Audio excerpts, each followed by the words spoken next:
প্রিয় দর্শক, আসসালামু আলাইকুম। আপনারা দেখতে পাচ্ছেন যে মেয়ে দুটি দেখছেন একজন ফুটবলার। এই ফুটবলার কিন্তু এই তো কয়েকদিন আগে সেই খুলনা ভার্সেস সিরাজগঞ্জ ঐতিহ্যবাহী যে পাবনাতে যে ফুটবল টুর্নামেন্টটি হয়েছিল, সেই টুর্নামেন্টে কিন্তু তারা দুজনে কিন্তু বেশ ভালো পারফরমেন্স করছে এবং তিনি কিন্তু সারা বাংলাদেশে এই আশা কিন্তু বেশ ভালোভাবে তিনি পরিচিতি লাভ করেছেন। আমি আশার মুখ থেকে শুনবো যে এই যে ফুটবল খেলাকে তা সে কেমনভাবে আসলে সে নিচ্ছে। তোমার ফুটবল খেলতে কেমন লাগে এই জিনিসটা একটু আমাদেরকে বলবা। কেমন লাগতে বলতে অনেক কিছু ভালো লাগে, তারপরে ফুটবলটাই আমার কাছে অনেক বেশি ভালো লাগে। কেন ভালো লাগে তা বলতে পারবো না।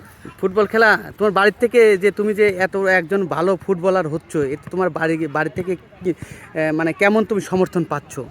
সমর্থন বলতে আমার মা সমর্থন দেয় না, বাট আমার বাবা দাদারা অনেকটা আমাকেই করে, সহযোগিতা করে। এই যে তুমি খেলতে এসেছো, এতে কি কেউ তোমাকে বাধা দিচ্ছে?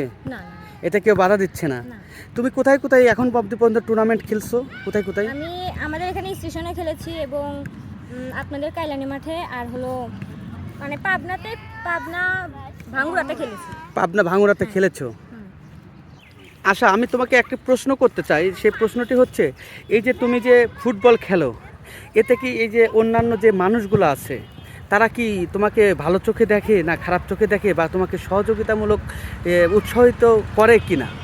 না, আচ্ছা। কতজন হয়তো ভালো চোখে দেখে না, কতজন আছে অনেকটা হেল্প করে, এবং কিছু কিছু লোক আছে যারা মানে ভালো বলতে কি ভালো মেয়েকেও ভালো চোখে দেখে না। এখন ফুটবলকে কিভাবে দেখবে, যার চোখ যেরকম আর কি। তে তুমি এই যে আমাদের যে ভিডিওটি যে সকল দর্শক দেখবে, সেই দর্শকদের উদ্দেশ্যে তোমাদের কিছু বলার আছে কিনা? হ্যাঁ, বলার আছে। তারা যেন মানে আমাকে সহযোগিতা করে, আমাকে বলতে আমাদের পুরো টিম এবং বিভিন্ন খেলোয়াড় আছে তারা যেন সহযোগিতা করে এবং কাউকে যেন ভুল না বোঝে। এটা কিন্তু আমাদের জন্য যেন সবাই দোয়া করে। তোমাদের ক্লাবের নামটা কিন্তু তোমরা বলনি এখন পর্যন্ত। আমাদের club Ullapara sporting girls club.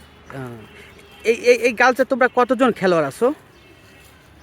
20-30 জন এরকম। 20-30 জন। কি এই যে তোমাদের উল্লাপাড়া যে বিজ্ঞান কলেজ, এই কলেজে তোমরা মোটামুটি কতজন মিলায়া তোমরা এই মানে এই মাঠে তোমরা প্র্যাকটিস করো?